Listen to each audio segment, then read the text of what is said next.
¿cuál es el reto principal que hoy tú ves en la educación? Mira, ahorita el mayor reto que tiene la educación en el país es la calidad. Los líderes sindicales eran los que decidían quiénes eran docentes en su gran mayoría. Por eso se generó una enorme corrupción de venta y de herencia de plazas. Sí. Que controlaban. El Bester Gordillo fue increíblemente poderosa porque tenía una maquinaria de movilización que a nivel municipal, estatal y nacional ayudaba a que distintos candidatos ganaran. En el caso del presidente Calderón, pues en una elección cerradísima, sí, claro, en gran medida gana por la movilización y el acuerdo que hace con el Bester Gordillo. Sí. ¿Por qué el presidente López Obrador echa abajo la reforma educativa? Porque hace un acuerdo con los líderes sindicales, tanto del CENTE como de la CENTE, de regresarles el control de la vida profesional de los maestros a cambio de movilización electoral. ¿Qué es educar para la libertad y la creatividad? ¿Y qué es la nueva escuela mexicana? Damas y caballeros, entre el 2012 y el 2018 México vivía uno de los momentos en materia de educación más relevantes de su historia moderna. Y en medio de esa historia estaba posiblemente, sin temor a equivocarme, uno de los actores más importantes y más jóvenes de ese entonces en el puesto de la Secretaría de Educación Pública. Y hoy, para todo ICE México y para toda nuestra comunidad académica, tengo el honor de hablar con el maestro Aurelio Nuño, que nos hace el favor de venir a platicar como protagonista sus experiencias y su conocimiento en materia de la historia de la educación en México. ¿Cómo estás, mi querido Aurelio? Encantado de estar aquí, Cristian. Un placer. Y al revés, gracias por la invitación y felicidades por todo lo que has hecho. No, hombre, muchas gracias. Aurelio, dentro de las cosas que nosotros estamos tratando de entender son las causas que condicionan el momento hoy en el 2024 que vive México respecto a la educación, las perspectivas, los retos, las oportunidades. Y antes de llegar al presente y a un presente que fue condicionado mucho también por la propuesta que en su momento ustedes hicieron con Educar para la Creatividad y la Libertad, esta reforma educativa que fue una reforma bastante mediática, en mi opinión hasta politizada. Hoy no sé qué tanto de esa reforma siga operando porque tampoco es claro la nueva propuesta. Pero antes de llegar a ese punto clave, a ese hito de tu vida como secretario de Educación, ¿nos podrías decir en una perspectiva cuál es el reto principal que hoy tú ves en la educación? Y al platicarnos de cuál es el reto principal de la educación en México, nos puedas narrar cuáles son los hitos importantes en la historia que condicionan esta realidad y que explican lo que hoy estamos viviendo. ¿Cuál sería como tu narración al respecto de todo esto a estas alturas de la historia del país? Mira, ahorita el mayor reto que tiene la educación en el país es la calidad. Hay algunos retos todavía de cobertura, pero digamos, afortunadamente se ha avanzado a lo largo de los años de manera muy importante en cobertura, desde que se creó la Secretaría de Educación en 1921 con José Vasconcelos, que fue el primer secretario de Educación.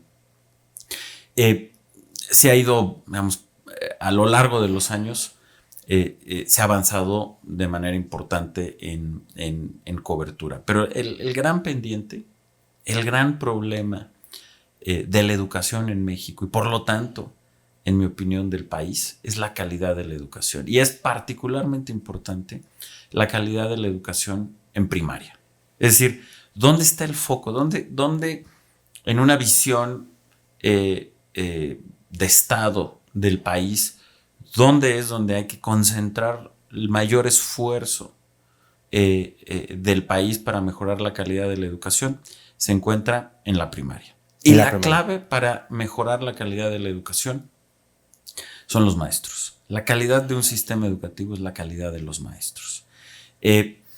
¿Y por qué es tan importante la primaria? Porque los primeros años de vida, y esto vamos, es la primaria, pero incluye también el preescolar y la educación inicial, es decir, de los 0 a los 3 años.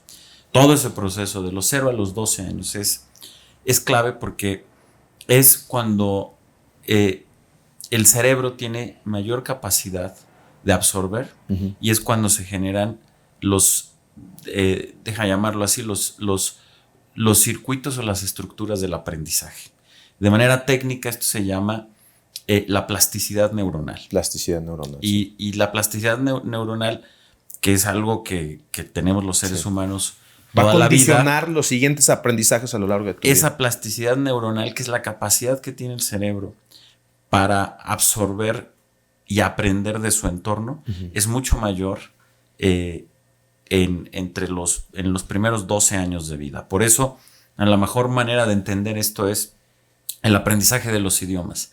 Tú ves a un niño que aprende un idioma y lo aprende mucho más fácil y mejor que un adulto. Un adulto perfectamente lo puede aprender. Pero en nuestro caso, por ejemplo, aprender inglés, pues si los niños aprenden inglés desde chiquitos, lo aprenden mejor y de manera más fácil. Los adultos lo podemos aprender, pero no es lo mismo. Y esto es un proceso en todo el proceso de conocimiento. Entonces, la alfabetización en el idioma materno se logra con mayor efectividad en los primeros años. Las campañas de alfabetización para adultos son muy importantes porque atacan un rezago, pero siempre es mucho más complicado. El proceso de alfabetización es clave cuando estás en los primeros años de edad.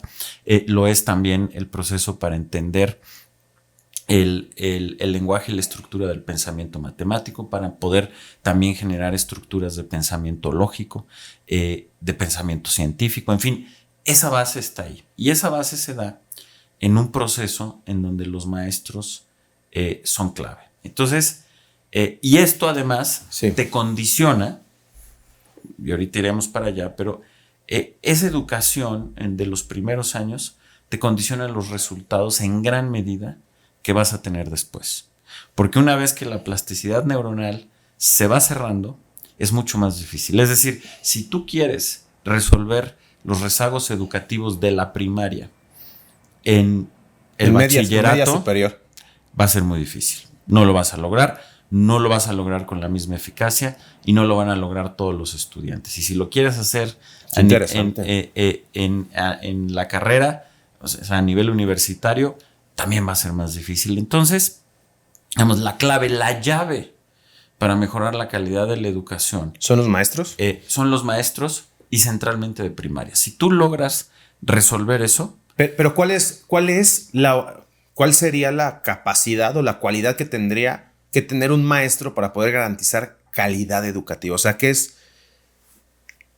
¿quién tendría que ser el maestro para lograr esa calidad? Esa es la clave y es múltiple y por eso es muy complejo, porque un maestro de primaria tiene un reto gigantesco. Un maestro de primaria, por un lado, tiene que tener un conjunto de conocimientos disciplinares muy amplios.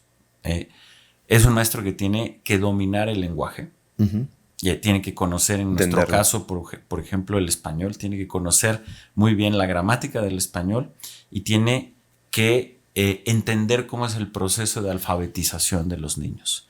Junto con ello, también tiene que entender conocimientos básicos, pero de manera muy profunda, de aritmética, de geometría, de distintos temas de matemáticas. Tiene también que entender el pensamiento científico.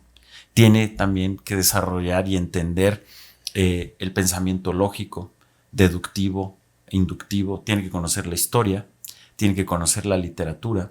Entonces, la demanda de conocimientos disciplinares, tal vez ninguno de manera muy profunda, pero sí suficiente, porque un maestro de primaria está frente a niños que están en un proceso en el que están aprendiendo todo eso. Entonces tiene que tener ese conjunto de conocimientos múltiples, pero además tiene que tener la capacidad de saberlos enseñar.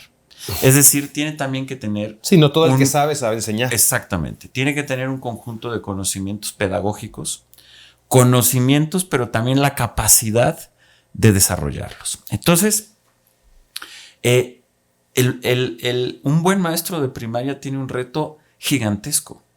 El gran educador francés Freinet, que revolucionó en muchos aspectos la educación, más o menos en la misma época que María Montessori, pero él en Francia y inventó el método Freinet, que es un método de educación libre, activo. Yo estudié en una escuela constructivista, Freinet, ¿no? Constructivista, entra dentro del constructivismo que se desarrolló a principios del siglo XX.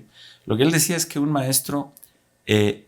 buen maestro tiene que ser todo eso. Es decir, un buen maestro es poeta, es escritor, es científico, es líder, es matemático, es líder. Entonces, es una gran...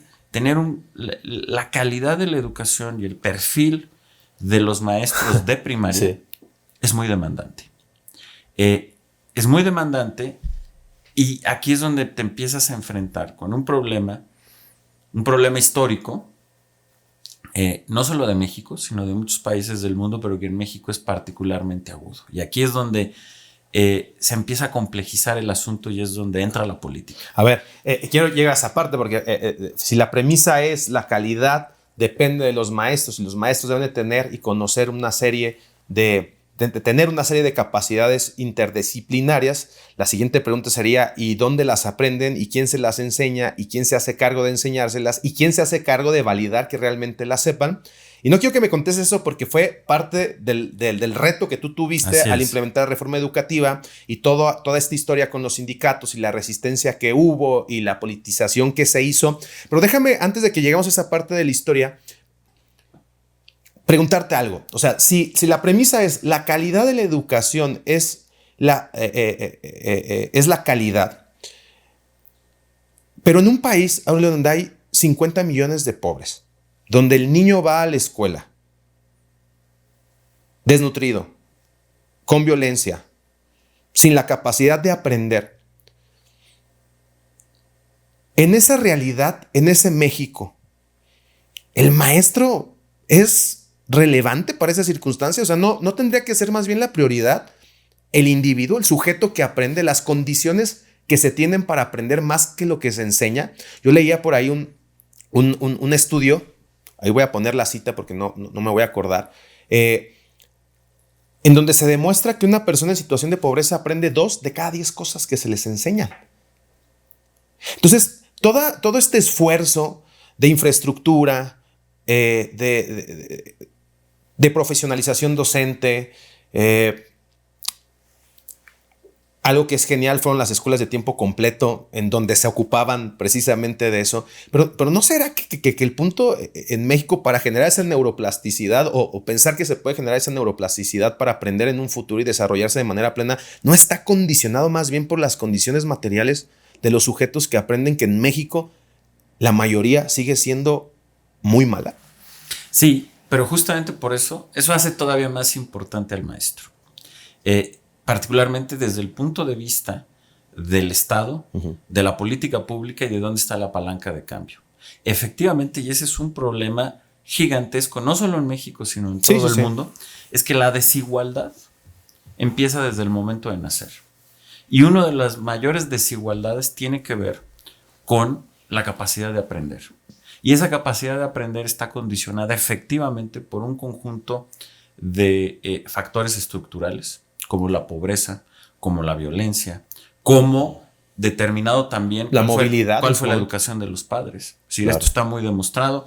Niños que particularmente las mamás, que las madres son alfabetas, tienen mayor capacidad, van a tener mayor probabilidad de llegar a la escuela y de tener mejores resultados. Cuando los papás no saben leer y escribir, el niño ya trae de saque. De entrada, a partir de un puerto más complicado. Porque este tema de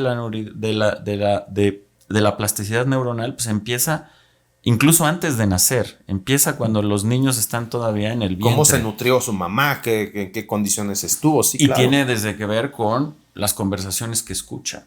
Y desde ese momento se empieza a desarrollar la estructura del lenguaje a partir del tipo de construcción gramatical que se utiliza en las conversaciones que el bebé empieza a escuchar desde que está en el vientre y después cuando nace.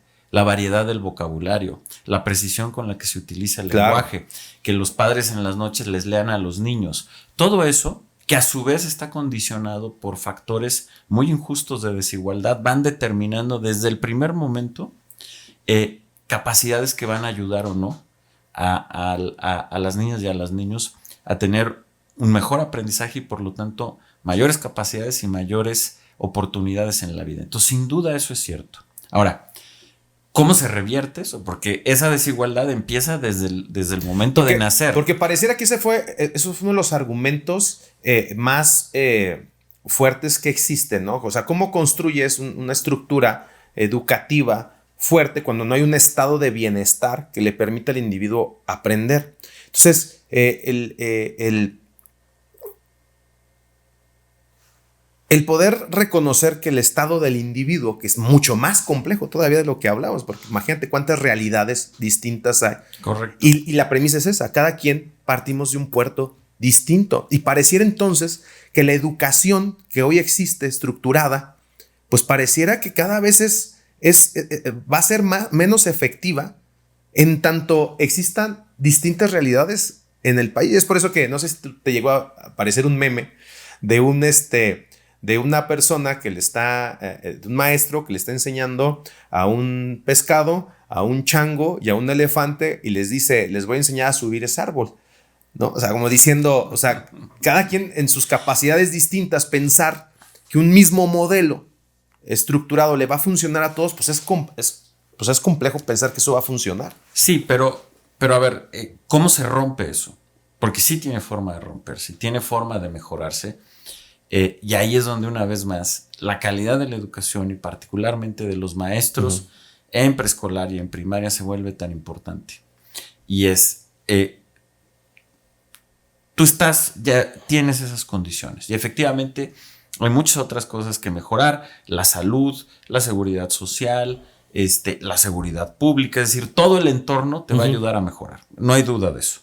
Ahora, pero desde el punto de vista de la educación, que es parte también de ese entorno que va a mejorar, hay una capacidad de mejora muy sustantiva. Entonces, las escuelas te ayudan a mejorar ese entorno, por eso las escuelas de tiempo completo. Claro. Las escuelas de tiempo completo tenían 3 virtudes que te ayudan a mejorar sustancialmente ese entorno de aprendizaje. El primero es que son escuelas en donde los niños podían desayunar y en otras también comer. Y ahí recibían alimentación de calidad.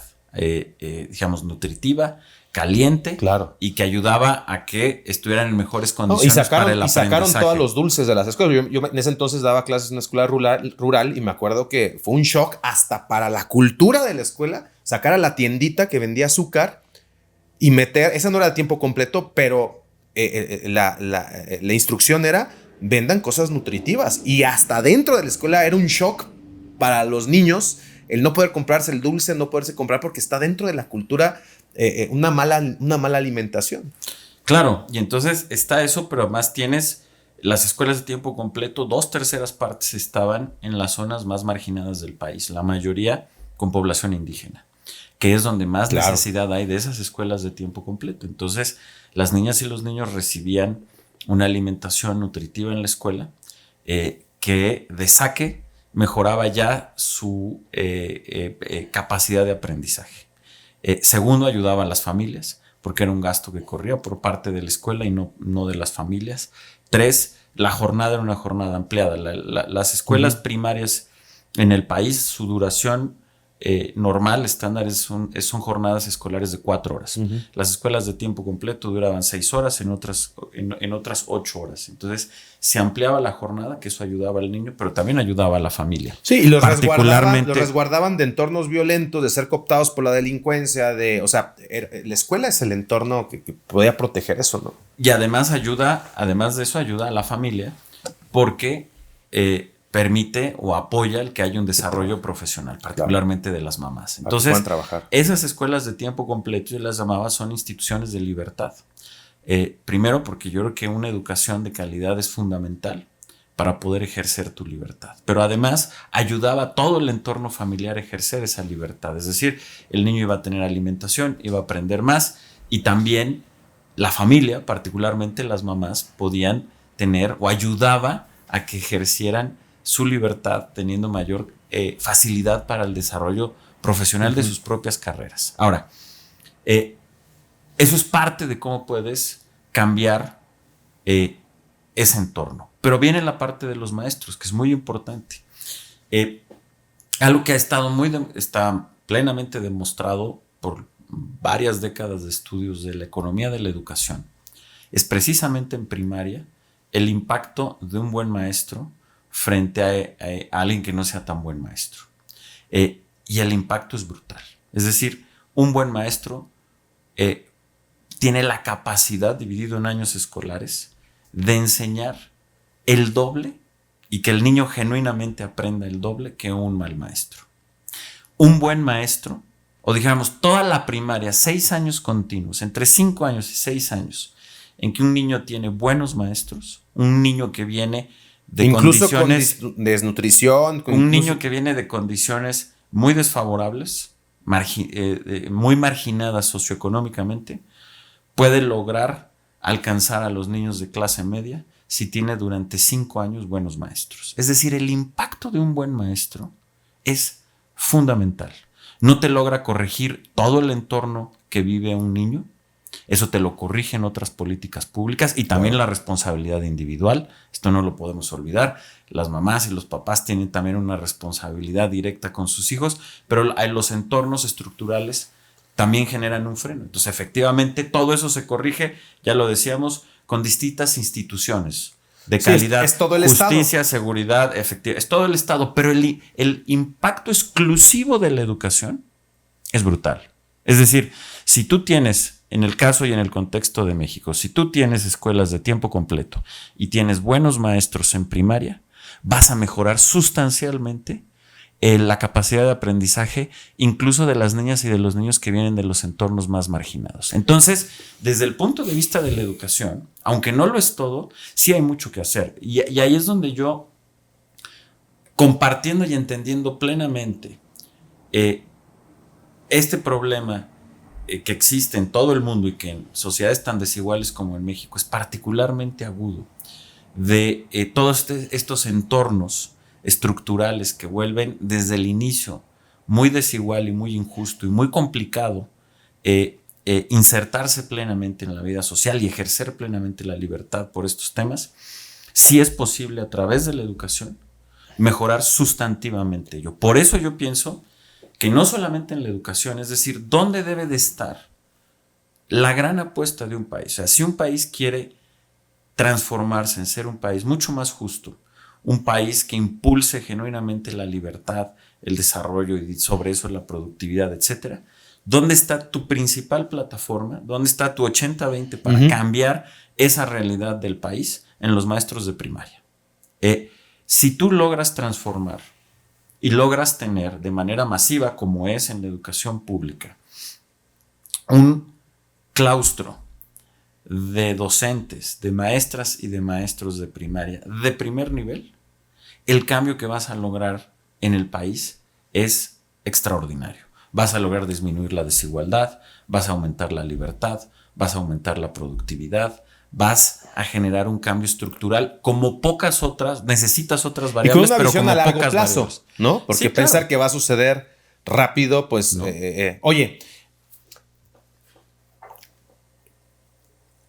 y cuando se hizo este esfuerzo por migrar a este nuevo enfoque, modelo, ¿qué pasó con los maestros? ¿Por qué no quisieron? No, los maestros sí querían.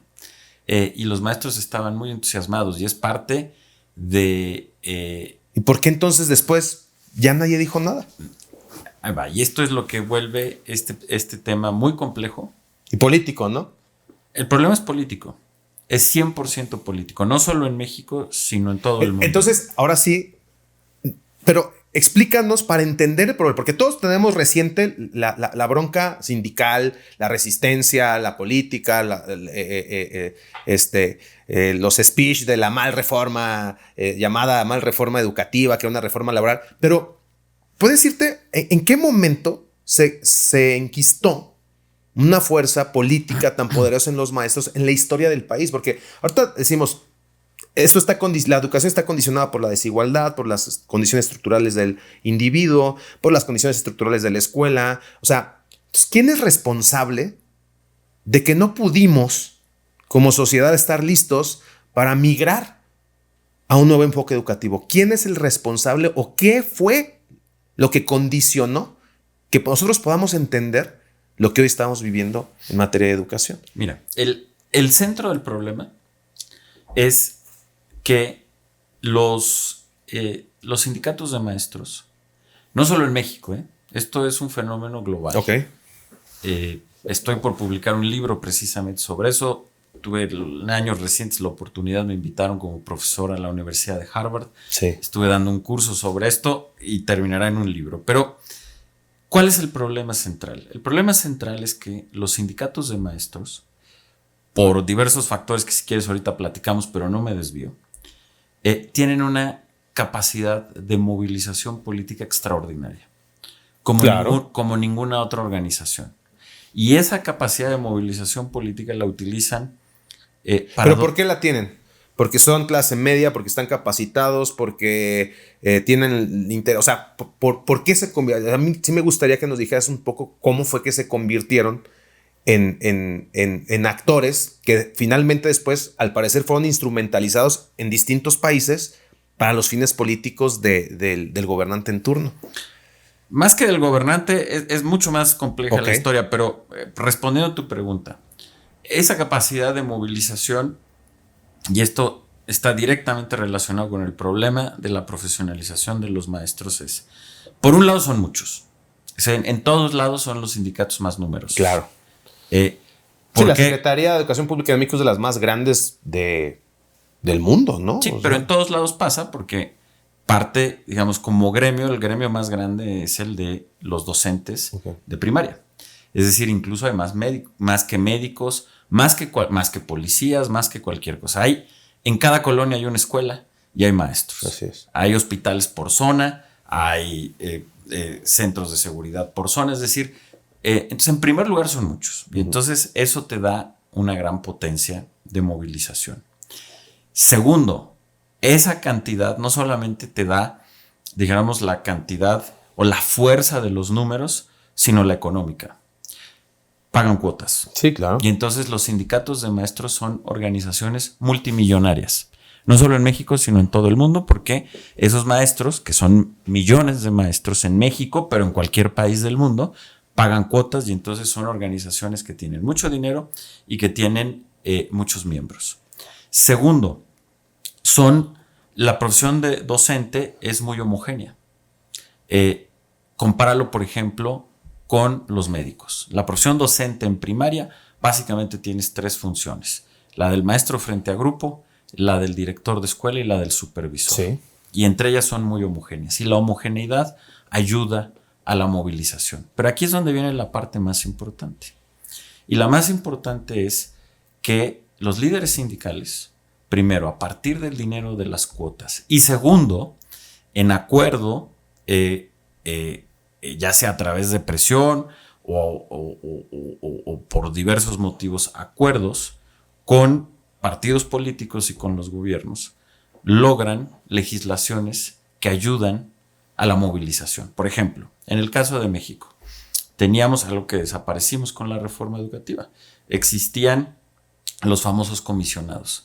¿Qué eran los comisionados? Maestros pagados por el Estado, pero que no daban clases. Que se dedicaban a hacer grilla. A hacer movilización. Eran expertos en movilización que trabajaban de tiempo completo para el sindicato, pagados por la educación pública, pagados por la Secretaría de Educación Pública, o sea, subsidiados. ¿Qué organización, Cristian, qué organización le subsidian a su mano de obra? 100%. Claro. Su mano de obra es tener gente especializada en movilizar a favor del sindicato. Bueno, hay unos que financiada, se llaman servidores de la nación, pero... Entonces, claro, pero entonces empiezas a tener, y eso pasa no solo en México, pasa en Estados Unidos, pasa en distintos lugares. Perdón que te interrumpa, pero ¿no se supone que los sindicatos son para eso? O sea, el problema no creo que es la movilización para proteger los derechos de los trabajadores y buscar alcanzar mejores condiciones de trabajo, que eso es una parte legítima de los sindicatos. Aquí el problema tal vez no fue ese, el problema fue que se instrumentalizaron, o dime si no es así, en distintas épocas de la historia política del país para precisamente perpetuarse en el poder. Pero se instrumentalizaron.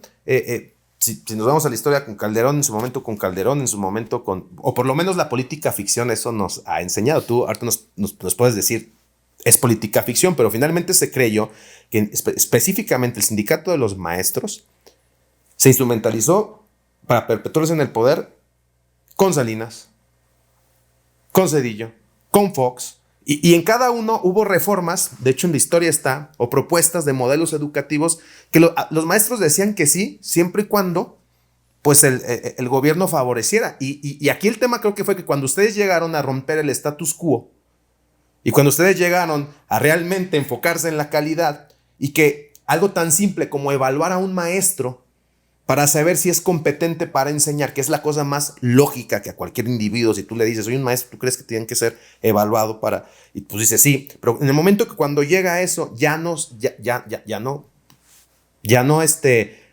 les es conveniente al status quo, pues brinca toda esta resistencia que finalmente es instrumentalizada políticamente por otro actor y la educación pues sigue estando en una circunstancia desfavorable en medio de intereses sindicales o políticos.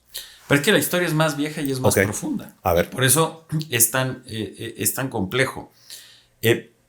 Efectivamente, los sindicatos tienen una razón de ser y los sindicatos es proteger los derechos de sus trabajadores, y si para eso se tienen que movilizar, está muy bien. Pero aquí el problema es que la movilización se empieza a instrumentalizar. Sí. Y esa instrumentalización se empieza a hacer en favor de los intereses de los líderes sindicales, claro, y de sus aliados. ¿Cómo se instrumentaliza? Bueno, una manera está este tema de los comisionados. Pues reciben un subsidio directo para la movilización. Segundo, que fue la historia de lo que fue pasando en México. El gobierno le fue cediendo a los sindicatos a lo largo del tiempo, a los líderes sindicales, el control de la vida profesional de los maestros. ¿Por? ¿Qué significa esto? Ahí voy. ¿Qué significa el control de la vida profesional de los maestros? Significa que en la práctica, obviamente esto nunca estuvo en una ley, pero en la práctica los líderes sindicales eran los que decidían quiénes eran docentes en su gran mayoría. Por eso se generó una enorme corrupción de venta y de herencia de plazas, que controlaban los líderes sindicales y entonces vendían la plaza o permitían que se heredaran las plazas, con lo cual ya veníamos mal, porque entonces el proceso de selección de maestros con la complejidad que tiene, nos alejaba de la calidad. Pues totalmente, porque entonces si tú podías comprar tu plaza o la heredabas, pues no necesariamente era, digamos, estas inmensas capacidades multidisciplinarias que requiere un maestro de primaria lo que te permitía seleccionar, sino el control de los líderes sindicales. Segundo, y todavía más importante en este esfuerzo, las promociones. Las promociones de los docentes dependían de la voluntad arbitraria de los líderes sindicales. Los salarios controlados por los docentes dependían de su voluntad arbitraria. ¿Y qué significaba esa voluntad arbitraria? Que los maestros que se movilizaran en las labores políticas del sindicato, que centralmente son dos: movilización electoral en favor de algún partido político o incluso de varios el día de la jornada electoral, y entonces tenían una enorme capacidad de movilización para no solo para votar los maestros, sino para llevar gente a votar. Y dos, movilización de la protesta, que son dos temas que valen muchísimo para los partidos políticos y para los gobiernos. Y entonces cuando tú logras instrumentalizar esa movilización, y entonces una movilización por coacción, porque tú controlas, y entonces si un maestro quiere una promoción o quiere ser considerado para una promoción, se tiene que movilizar. Si un maestro quiere ser considerado para un aumento de sueldo, se tiene que movilizar. Tiene que pagar su cuota. Si un maestro tiene se quiere cambiar de escuela, que es algo muy importante, pedir cambio de plaza, se tiene que movilizar, porque los que no se movilizan simplemente no son tomados en cuenta los para ello. Los interinos para alcanzar plaza. Exactamente. Todo eso. Y eso lo controlaban los líderes sindicales, y la lógica de control era: tú participas en la movilización, serás considerado para eso. Y ese era el control de la vida profesional de los docentes. Por ejemplo, esto además empezó, digamos, se empezó a estructurar de tal manera que te pongo un ejemplo de Oaxaca, con la sección 22 de la CENTE. Tenían por escrito en documentación oficial, porque era una documentación que sacaban conjunto con la autoridad educativa y el sindicato, en donde la condición para ser considerado para tu recontratación y para una posible promoción es que los maestros, los docentes, tuvieran 80% de asistencia. no a su salón de clases, Sí. a dar clases a los niños, sino que tuvieran al menos 80% de asistencia. Tenían chance de faltar 20%. A las marchas, no, Ok. 80% a las marchas. a las No a la marchas. escuela. La regla era que tenían que tener 80% de asistencia a las marchas a las que convocaba la sección 22 de Oaxaca. Eso hace o hizo a los sindicatos, tanto al CENTE como la CENTE en México, en maquinarias de movilización. Si te están condicionando tu empleo, tu promoción, tu salario, a que te movilices y a que vayas y hagas una protesta X o Y bajo los intereses del líder sindical, o que vayas a hacer movilización electoral y te dan una tarjeta y te dicen usted me tiene que traer 20 personas a votar y me dan la credencial de elector y vamos a verificar por quién votaron. Y entonces el maestro que no haga eso no puede ser sujeto a un aumento salarial o una promoción, etcétera. Pues lo que genera son dos maquinarias de movilización en donde la orientación del maestro no es la calidad ni estar dando clases en un salón, dando clases Sí. en un salón, sino desde el proceso de selección están seleccionando gente que tenga capacidad de movilización, y el incentivo del maestro está en cumplir con las reglas de movilización de los líderes sindicales y no estar en el salón de clases. Y entonces aquí es donde hay un conflicto permanente entre la capacidad de movilización de los sindicatos, que es gigantesca. El poder de los líderes emana de esa capacidad de movilización. El Bester Gordillo fue increíblemente poderosa porque tenía una maquinaria de movilización que a nivel municipal, estatal y nacional ayudaba a que distintos candidatos ganaran.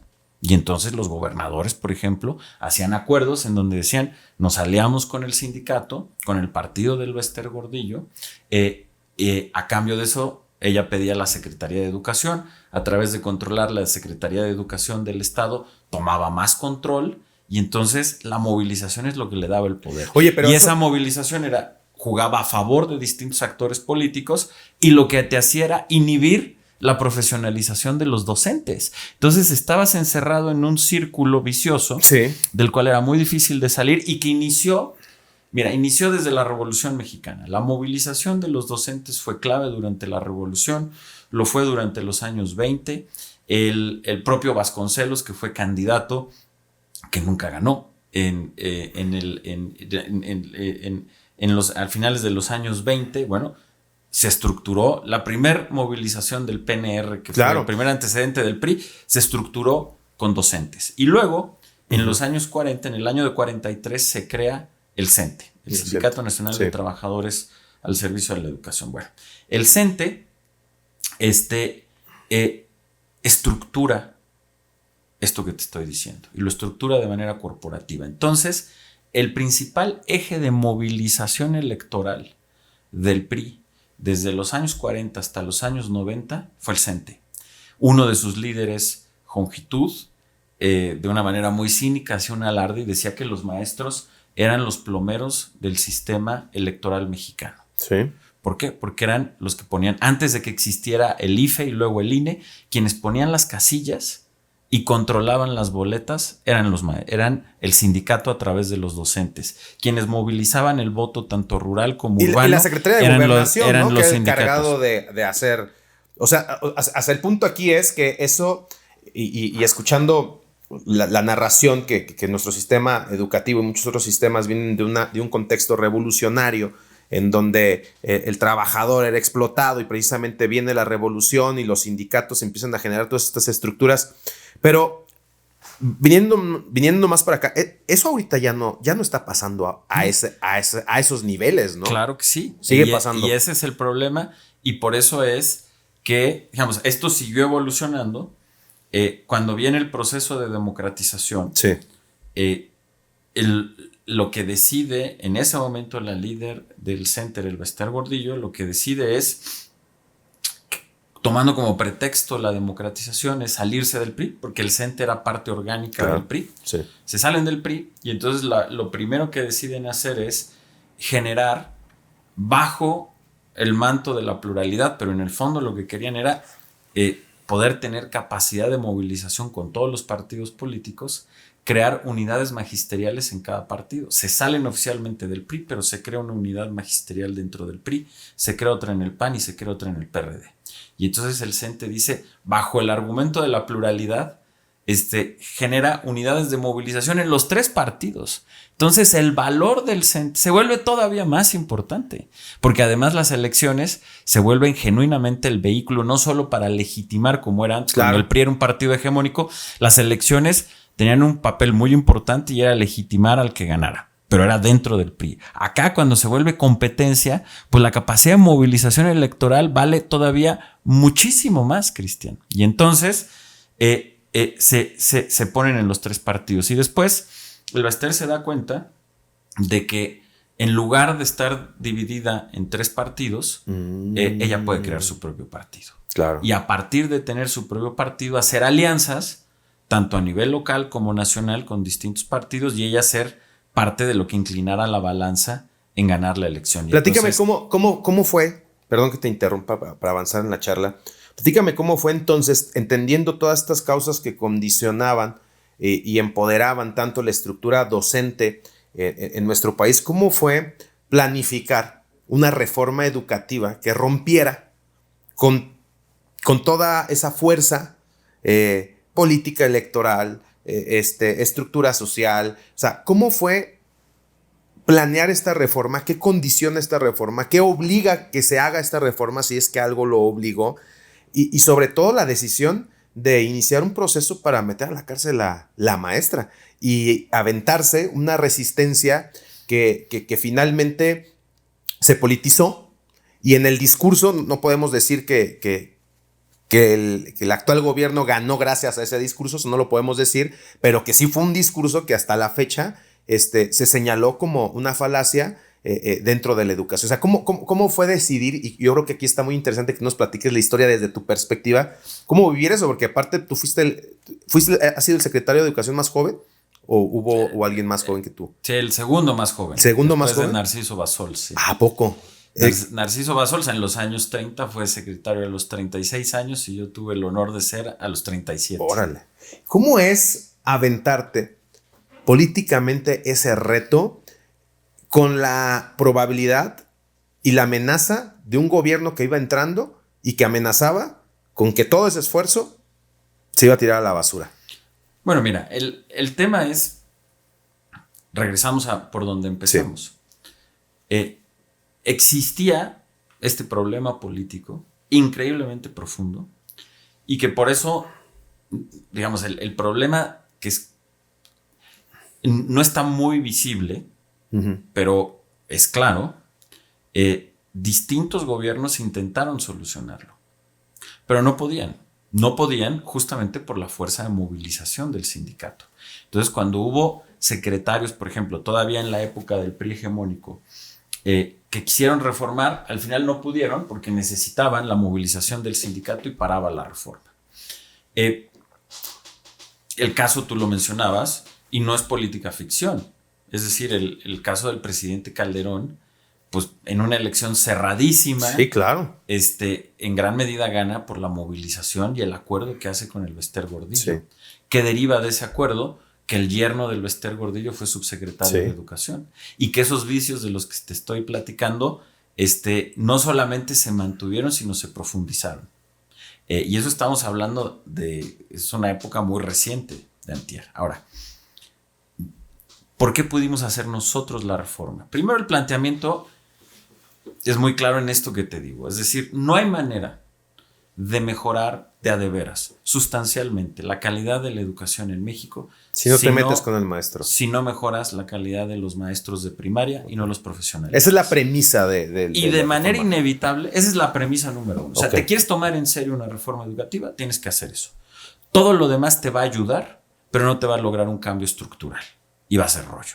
Segundo, para lograr eso, no hay de otra más que sacar al sindicato del control de la vida profesional de los maestros. No hay de otra. Este tema de, oye, ve y negocia con el sindicato porque aquí todo se arregla platicando. No. A ver, ¿queremos hablar en serio? Tenían que entrar o queremos vivir una fantasía o queremos adornar todo. Simular. Si se trata de simular, claro, nos sentamos todos, nos ponemos de acuerdo en 3 minutos y dejamos que el sindicato siga controlando la vida profesional de los maestros, que siga movilizando a favor de los partidos políticos y que siga el statu quo de acá, y nada más le ponemos una disque evaluación por acá que no sirve para nada, etcétera, ¿no? Que fue lo que se hizo en el gobierno del presidente Calderón. ¿Es en serio? Bueno, si es en serio, se tiene que crear un servicio profesional de carrera para los maestros que, número 1, contrate a los maestros por un concurso nacional serio, estructurado por un servicio profesional docente sin que se meta el sindicato, con un instituto autónomo como era el INEE, que permitía que evaluara con expertos en evaluación, que te iba a poner los exámenes para saber qué es lo que los maestros tienen que saber, cuáles son los conocimientos mínimos que tiene que tener un maestro para ser maestro. Y entonces haces un concurso nacional y en lugar de que las plazas se vendan o se hereden o se contraten porque se le dio la gana al líder sindical, se dé por un proceso de derechos y obligaciones claro y en donde sea los conocimientos y la calidad lo que lo rija. Segundo, las promociones, igualito. ¿Qué maestros pueden tener una promoción? Pues los que demuestren que tienen esas aptitudes y esas capacidades y están dando resultados en el salón de clases.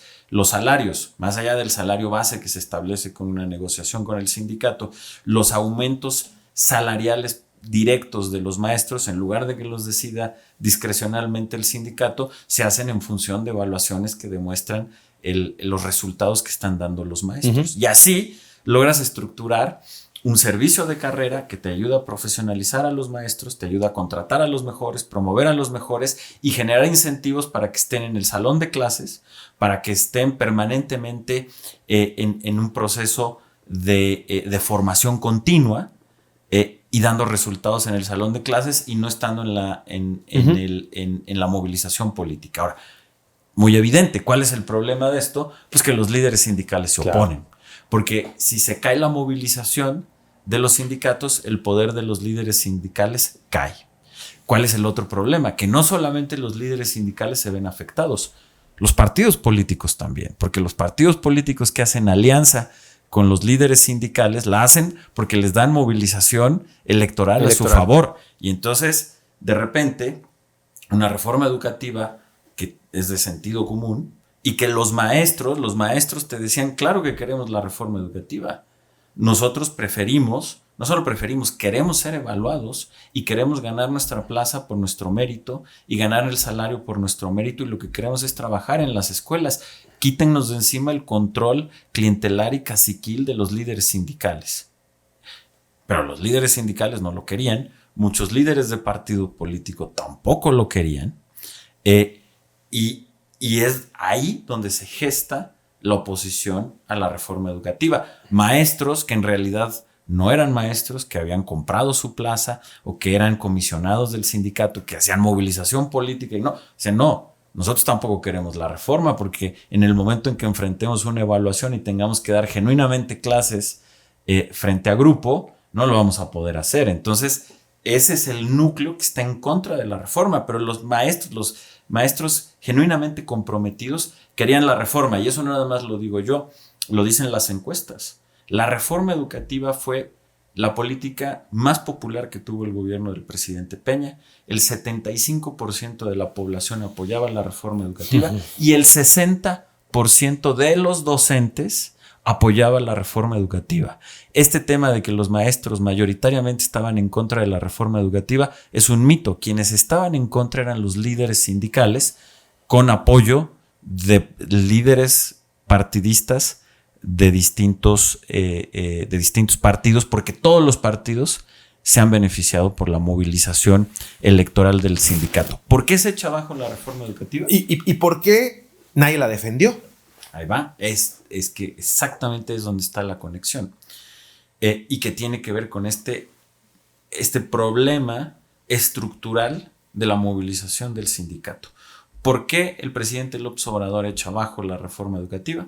Porque hace un acuerdo con los líderes sindicales, tanto del CENTE como de la CENTE, de regresarles el control de la vida profesional de los maestros a cambio de movilización electoral. Y a cambio de que la CENTE, el CENTE sobre todo ha hecho movilización electoral y la CENTE movilización para la protesta. Y el acuerdo que hacen con Morena es, deja de haber, o sea, hacemos movilización electoral a tu favor, y del lado de la CENTE, además de también hacer movilización electoral a favor de Morena, disminuyen las protestas. Y entonces... Al parecer todo se solucionó de un pincelazo. Bien, porque de un pincelazo echan abajo la reforma, los líderes sindicales vuelven a tomar el control de la vida profesional de los maestros, parece que se acaba el conflicto porque la CENTE deja de protestar, el CENTE se vuelve a acomodar en Morena, el líder del CENTE públicamente dijo que los maestros del CENTE eran el ejército intelectual de Morena, y hoy el líder del CENTE es senador por Morena. Claro. Regresando a la vieja práctica en donde los líderes encabezaban las listas de los partidos políticos y acá era parte del premio a cambio de la movilización. El CENTE... Como en los mejores tiempos del PRI. El PRI. CENTE y la CENTE, exactamente, movilizaron a favor de Morena y son hoy parte de la alianza de Morena. ¿Y qué es lo que obtuvieron a cambio? Echar abajo la reforma educativa y regresar al problema que habíamos tenido por mucho tiempo y que es un problema que si no se soluciona, no vamos a solucionar el problema de la calidad educativa. ¿Qué es educar para la libertad y la creatividad? ¿Y qué es la nueva escuela mexicana?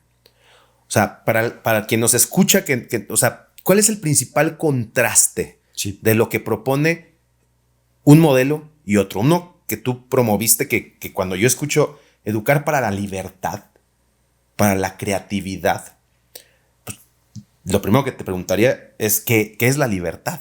¿Verdad? Porque es un concepto, si es la libertad que hablábamos de la Revolución Francesa, hegeliana, si es la libertad que más materialista, la creatividad, ¿qué es la creatividad? Porque son como temas subjetivos y yo me tomé el tiempo de estudiar tu tesis, que yo te lo decía fuera de cámaras, yo la leí. Y ahorita que estamos nosotros metidos en educación, dije es que esto es, ¿no? Pero, ¿qué es educar? Otra vez repito la pregunta. Para la libertad y la creatividad. ¿Y qué es la nueva escuela mexicana que se propone? ¿Hay en medio una distinción ideológica legítima entre ambas propuestas? ¿O una es demagogia y la otra es una propuesta condicionada por la fuerza de la historia que nos estás platicando? Mira, déjame empezar por nuestro modelo. Okay. Libertad, educar para la libertad y la creatividad. El fondo es que nuestra forma de ver, la esencia de la justicia, es que todos tengamos las mismas oportunidades para una vida libre. ¿Qué significa una vida libre? Que tengas las condiciones, tengas el entorno social y tengas las capacidades para poder decidir y actuar y construir la vida que tú quieres vivir. Esa es la libertad. Eso implica que tengas opciones, entonces implica desarrollo económico, pero significa que genuinamente puedas acceder a esas oportunidades o esas opciones. Y ahí es donde la educación se vuelve clave. Claro. Porque para genuinamente poder acceder a esas opciones y por lo tanto decidir si quieres A, B, C o D, necesitas tener las capacidades para desarrollarlas. Capacidades y condiciones. Correcto. ¿No? Pero esas capacidades las formas también en las condiciones adecuadas. Y regresamos por donde empezamos. Es decir, la libertad individual es producto de la sociedad. Por eso tú no puedes disociar al individuo de la sociedad. Es decir, la capacidad de ejercer tu libertad individual depende de tu entorno social. Depende de... ¿Pero qué es primero? ¿El individuo hace al entorno o el entorno hace al individuo? Ambos, es una interacción permanente. Es dialéctico. Es dialéctico y es una interacción permanente en donde el mejorar el entorno es clave. Y por eso, pero el individuo tiene la capacidad, de mejorar el entorno, o el individuo en colectividad a través de la democracia tiene la posibilidad de transformar el entorno, porque parece que eso es lo complejo, ¿no? El individuo junto con otros, pero entonces es a partir de la unidad, a partir de la propia voluntad del individuo y de sus condiciones para actuar, y cómo se coordina con los demás, ¿no? Es decir, yo creo que la gran premisa de Ortega y Gasset, yo soy yo y mi circunstancia. Y si no la salvo ella, no la salvo yo. En las meditaciones del Quijote, que digamos, genera toda esta filosofía de la circunstancia. Bueno, esa libertad, que es tener el entorno y las capacidades para poder decidir y poder vivir la vida que quieres vivir, tiene una conexión directa con la educación. ¿Qué educación se requiere para una vida libre? Primero, una educación de calidad. Ya hablamos, por eso los maestros son tan importantes. Pero segundo, tiene que ser una educación integral, es decir, una educación que te dé esas herramientas y esas capacidades que son fundamentales para una vida libre en el momento y en el contexto histórico que nos tocó vivir. Entonces, por ejemplo, el dominio del lenguaje. El dominio del lenguaje es una llave de la libertad. Claro. Quien tiene la capacidad de entender un texto, quien tiene la capacidad de saberse expresar, tanto de manera oral como escrita, tiene una llave fundamental para la vida libre.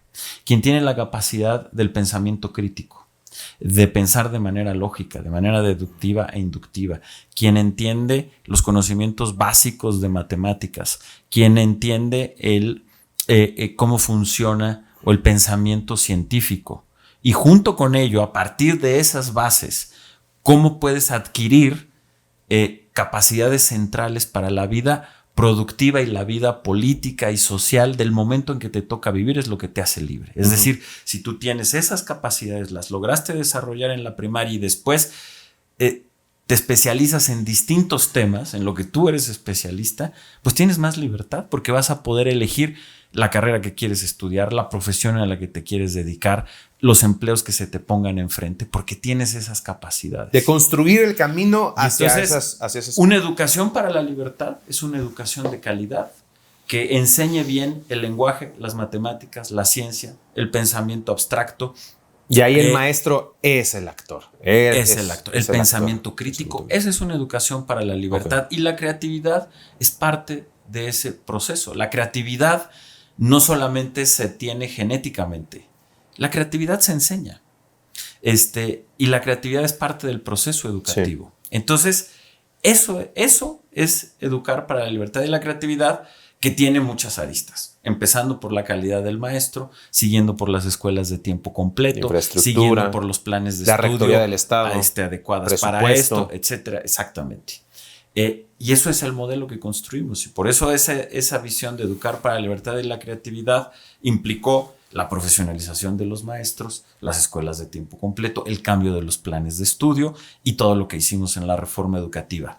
En mi opinión, ¿qué es la escuela, la nueva escuela mexicana? Es lo opuesto. Es un proyecto educativo no para la libertad y la creatividad, sino es un proyecto educativo para el sometimiento. Es un proyecto educativo que, en lugar de dar las herramientas para ejercer una vida libre, es un proceso de propaganda y de ideologización para apoyar al régimen. Lo estoy simplificando, pero claramente, y por eso no hay una preocupación genuina por la calidad de los docentes, ¿no? Los docentes que sigan viviendo bajo el yugo de los líderes sindicales y que se movilicen. Nos ayudan los votos, controlamos la protesta, y la calidad de los maestros en el fondo no nos importa.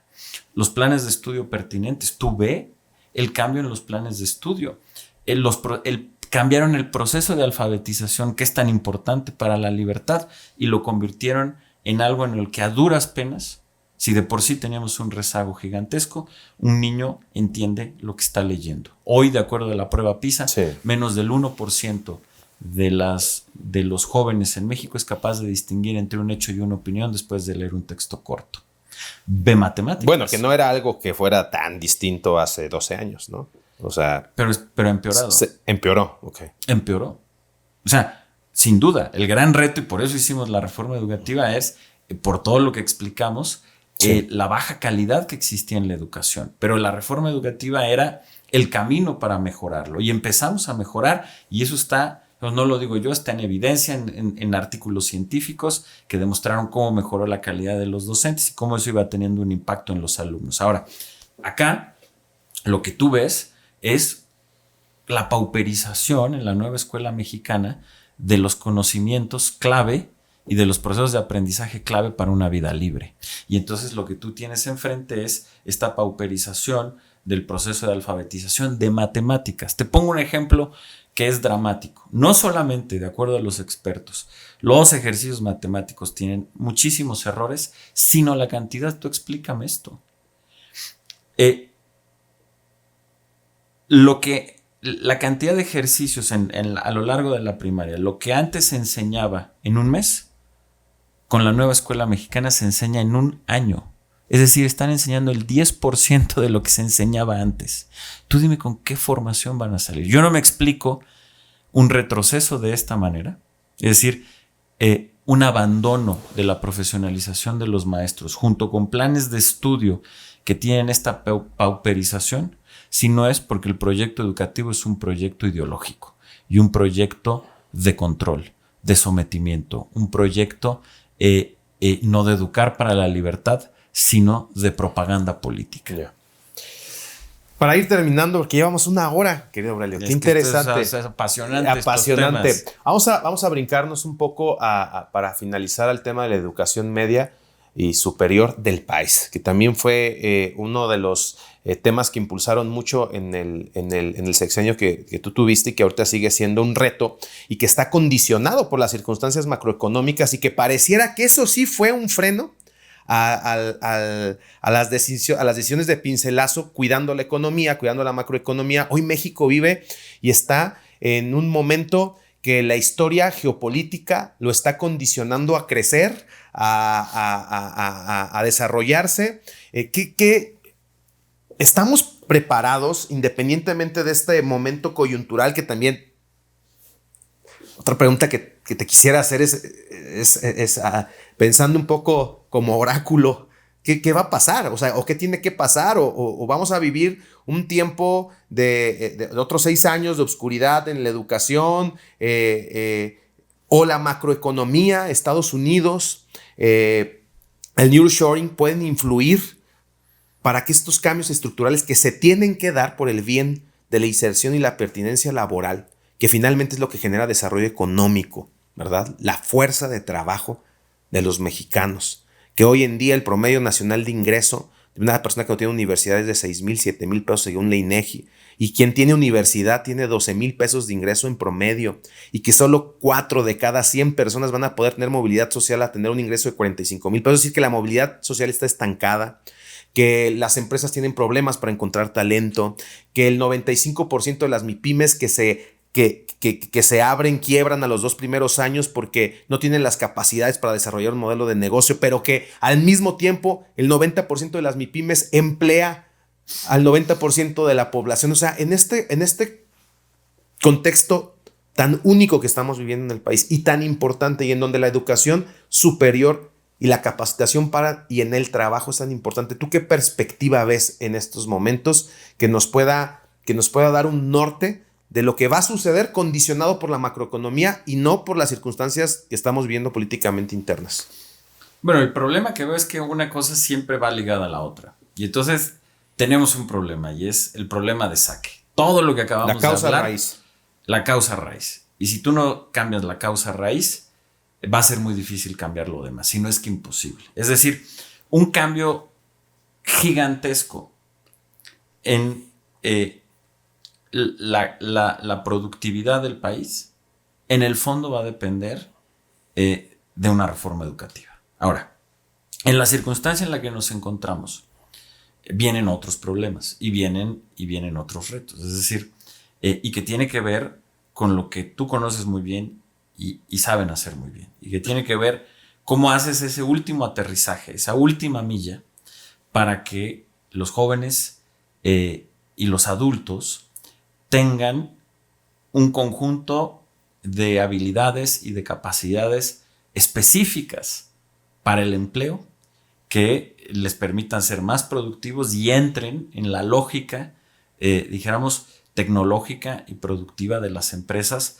y todo el mundo se vea beneficiado. Y que detone lo que se tiene que detonar en una empresa, ¿no? En una empresa, y eso genere crecimiento económico, y eso genere movilidad social, etcétera, ¿no? Entonces, tienes un problema de raíz. Pues tenemos un problema desde que si no lo solucionas no vas a llegar del todo ahí. Del todo ahí. Pero luego tienes un problema que tú conoces muy bien, que tiene que ver con la pertinencia de la educación superior. Uh-huh.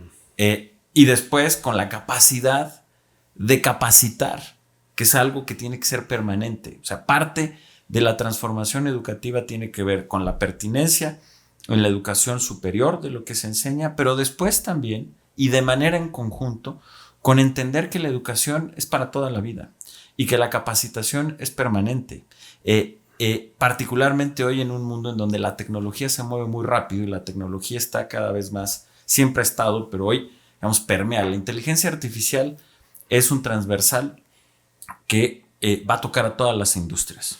Se va a transformar. Y eso va a revolucionar la forma en que se produce y por lo tanto las habilidades y las capacidades que se necesitan para un empleo. Y eso tú requieres una base que nos regresa a la raíz, pero que tienes que estar capacitándote, conociendo y mejorando permanentemente. Por ejemplo, tienes razón. Te pongo un ejemplo práctico, ciberseguridad, que es algo fundamental y que todas las empresas lo requieren, cada vez lo van a requerir más, y que tener expertos en ciberseguridad va a ser cada vez más importante y por lo tanto va a ser una fuente de empleo cada vez más demandada con salarios buenos y competitivos. Bueno, un experto en ciberseguridad necesita una formación previa en muchas cosas. Claro. Pero necesita su especialidad en ciberseguridad. Sí, pero si no trae razonamiento lógico matemático, si no trae... Claro, requieres todo físico, eso, pues va a ser difícil. Pero pensemos para quien sí lo tenga. Se mueve tan rápido los temas de ciberseguridad. Pero perdón que te interrumpa, ¿no crees que ese es el problema para quien sí lo tenga? Eso es lo que perpetúa el desarrollo desigual. Sí, claro. No. A ver, por eso venimos a hablar, o sea, llevamos una hora y estoy de acuerdo. ¿Sí? Y por eso dimos la batalla que dimos con la reforma educativa. Si no se resuelve de raíz el tema, no vamos a mejorar de manera sustantiva, no se va a solucionar el problema de manera estructural, no vamos a superar la desigualdad, porque van a seguir siendo los menos, particularmente los que vienen de familias que sí tuvieron educación y que fueron más privilegiadas, los que van a poder tener esa educación y por lo tanto vamos a seguir bajo este ciclo en el que se va profundizando y se va eternizando la desigualdad. Pero bueno, esa es la base. Ya hablamos ampliamente cómo eso se puede cambiar. Pero en esta última milla tienes estos retos también. Por ejemplo, regresando al ejemplo de la ciberseguridad, se mueve tan rápido que, por ejemplo, una capacitación en distintos temas de ciberseguridad tiene una vida útil más o menos de 9 meses. Entonces, alguien que se certificó en X o Y cosas de ciberseguridad que le van a abrir la puerta de un empleo bien pagado, por ejemplo, en la banca, que necesitan un montón de gente en ciberseguridad. Bueno, más o menos cada año o más o menos 2 veces al año tiene que estar tomando certificaciones. Y entonces vive o tiene que vivir bajo un modelo de educación permanente. Continua, sí. De educación continua. Y creo que en ese aspecto, tanto en la pertinencia de la educación superior, en muchos casos, como en un esquema de educación permanente para toda la vida, también seguimos desafortunadamente muy rezagados en nuestro país. Aquí tú eres el experto y además tú lo vives en el día a día, tú tienes los pelos de la burra en la mano, vives en el día a día de esto y te enfrentas a este problema. Y te enfrentas a que en esta parte y en esta lógica, la visión del país, así como para resolver la raíz se requiere esta visión de Estado, en mi opinión, para hacer una reforma educativa estructural, global, como creo que fue la que hicimos. En esta otra parte de la educación también se necesita esa visión de Estado que entienda cómo tiene que haber una reorientación de la educación superior, por un lado, y por el otro, cómo se tiene que construir un sistema nacional de educación para toda la vida, en donde el Estado es muy importante, pero en donde los jugadores privados son también muy importantes, pero requieren de un marco y de políticas públicas ad hoc que los ayuden. En ningún lugar del mundo la capacitación la hace de manera solitaria el Estado. Tú me platicabas los privados son clave. Tú me platicabas que en la época en que tú estuviste había un gabinete especializado en productividad. Platícanos de los propósitos y los objetivos que cruzando se cruzaban con el Sistema Nacional de Competencia, con la certificación de competencias laborales, y que de hecho ahí hubo, y está medido, por ahí va a aparecer en pantalla, cómo se disparó la certificación de competencia laboral. Platícanos, ¿cuál era el objetivo de este gabinete de productividad? Pues mira, una de las visiones del presidente Enrique Peña era que teníamos que subir la productividad del país. Y eso era una prioridad. Y eso tiene muchas variantes o muchas vertientes. La propia reforma educativa en el largo plazo pues es uno de los de las principales fuentes general, ya lo decíamos, de ejercicio de la libertad, pero también de aumento de la productividad, y otras, las reformas que hicimos, la energética, la de telecomunicaciones, etcétera. Pero junto con ello, que eran reformas estructurales de cambios muy profundos, pero de largo plazo, había que cambiar y mejorar la productividad del país en el corto plazo. Y entonces se diseña y él instruye crear este gabinete para la productividad. Y entonces nos juntábamos un conjunto de secretarías, la Secretaría de Hacienda, la Secretaría de Economía, la Secretaría del Trabajo, la de Relaciones Exteriores, la de Educación, el CONACYT, ¿no? Centralmente esos actores. Conocer, algunos más. El doctor Alberto Conocer era parte de educación. Educación. Cada quien venía con las áreas específicas y centrales para ello. Y entonces nos juntábamos solamente para crear una política pública de manera conjunta para elevar la productividad en el corto plazo. Y entonces había cosas que tenía que ser la Secretaría de Hacienda, otras la Secretaría del Trabajo, otras la Secretaría de Economía. Y en el caso de la Secretaría de Educación, el eje estaba en conocer. Okay. Precisamente conocer es el órgano que, digamos, da las certificaciones para el empleo, ¿no? Sí. La capacitación para el empleo, que orienta la capacitación para el empleo, que depende de la Subsecretaría de Educación Media Superior.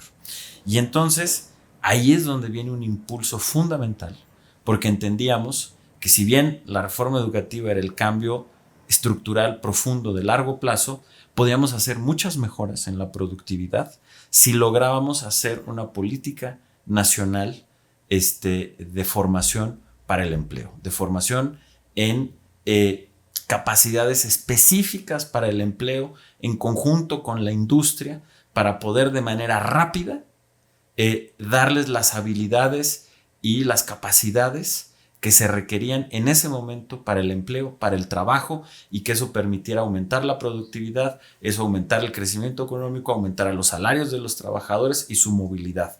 Entonces, bueno, fue un espacio, ese gabinete duró los 6 años que estuvo en el sexenio, pero creo que logramos avances importantes y se detonó por primera vez una política con esta visión de Estado en la formación para el empleo. Aurelio, muchas gracias por tu tiempo, por tus explicaciones. Espero que no sea la última vez que podamos platicar. Me quedé con ganas de platicar filosofía, de cultura, un poco más de la biografía de Vasconcelos, que sí, creo que condicionó muchísimo la historia de la educación en México, pero gracias por estar aquí. Al revés, muchísimas gracias por la invitación, Cristian, y te felicito por todo lo que has logrado. Gracias por esta plática. Nos extendimos muchísimo, sí, pero es que el tema educativo es apasionante. Apasionante y siempre mucho más complejo de lo que parece. Así es. Muchas gracias. Al contrario, gracias.